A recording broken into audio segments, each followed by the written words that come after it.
Assalamualaikum warahmatullahi wabarakatuh. Halo semuanya. Perkenalkan, kami dari kelompok 4 kelas perikanan C FPIK Unpad. Pada kesempatan kali ini, kami akan membahas topik terkait dengan Waduk Cirata, mulai dari profilnya, kemudian potensi, permasalahan, hingga pengelolaan yang ada di Waduk Cirata.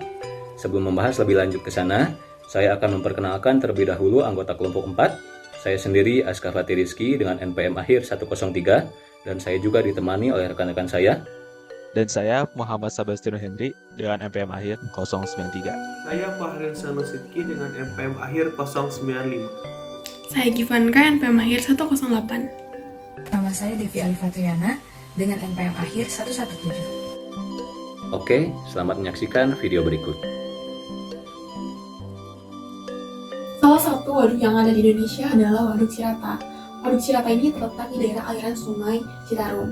Dan secara administratif, Waduk Cirata ini terletak di 3 kabupaten, yaitu Cianjur, Purwakarta, dan juga Kabupaten Bandung Barat. Jika dilihat dari potensi Waduk Cirata, terdapat berbagai macam potensi pembudidaya yang dapat dimanfaatkan dalam Waduk Cirata. Potensi ini terbagi menjadi 3. Yang pertama adalah potensi sebagai objek wisata, yang kedua potensi sebagai pemanfaatan ikan air tawar, dan ketiga yaitu potensi dimanfaatkan sebagai pembangkit listrik tenaga air. Yang pertama, potensi objek wisata. Menurut hasil temuan Kendarto dan Nuryadin pada tahun 2021, Waduk Cirata dapat dijadikan sebagai objek wisata bahari berdasarkan hasil analisis kesesuaian lahan. Berikut gambar yang merupakan hasil analisis daerah Waduk Cirata yang sekarang dapat berpotensi untuk dimanfaatkan sebagai wisata bahari. Tetapi, semua lokasi dapat dijadikan sebagai tempat wisata jika dikembangkan lebih lanjut. Parameter-parameter yang penting untuk suatu wilayah agar bisa dimanfaatkan sebagai objek wisata bahari terdiri dari 3 parameter utama, yaitu suhu perairan, tingkat amonia perairan, dan pH perairan. Selain itu, terdapat parameter penting untuk wisata bahari yang berhubungan langsung dengan air. Parameter tersebut yaitu parameter TTS atau Total Suspended Solid, kadar coliform, dan kadar H2S. Dan juga parameter 3 sebelumnya. Lalu yang kedua yaitu potensi pemanfaatan ikan air tawar terdapat pada Waduk Cirata. Berikut merupakan peta hasil analisis daerah Waduk Cirata yang berpotensi dikembangkan oleh KJA. Potensi pemanfaatan ikan air tawar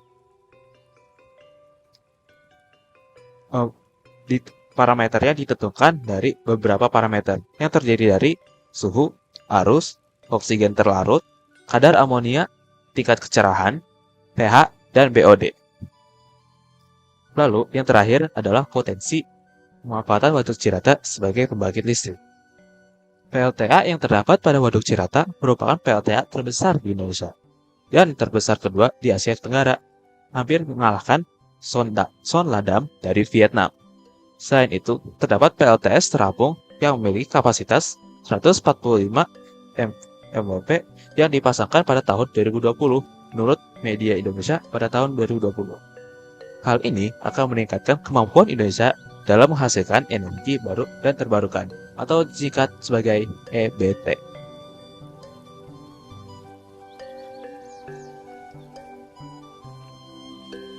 Di sini saya akan menjelaskan tentang permasalahan yang ada di Waduk Cirata.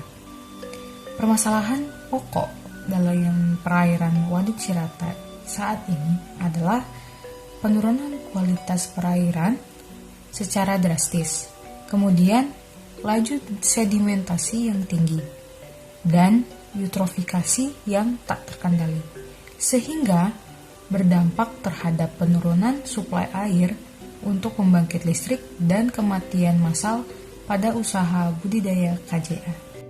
Strategi pengelolaan waduk Cirata yang dilakukan PT PJB yaitu dengan membuat badan tersendiri, yaitu Badan Pengelola Waduk Cirata atau BPWC yang bertugas untuk memantau kualitas air, memantau sedimentasi, membersihkan sampah dan gulma, serta menjaga kondisi perairan atau lingkungan dari waduk serta area bendungan.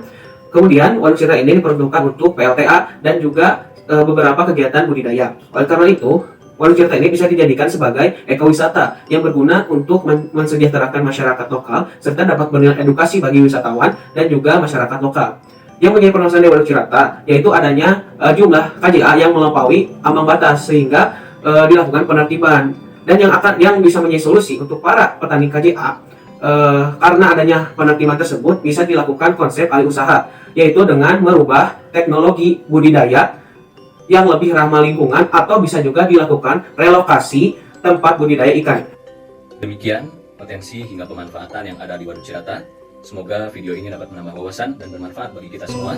Terima kasih. Wassalamualaikum warahmatullahi wabarakatuh.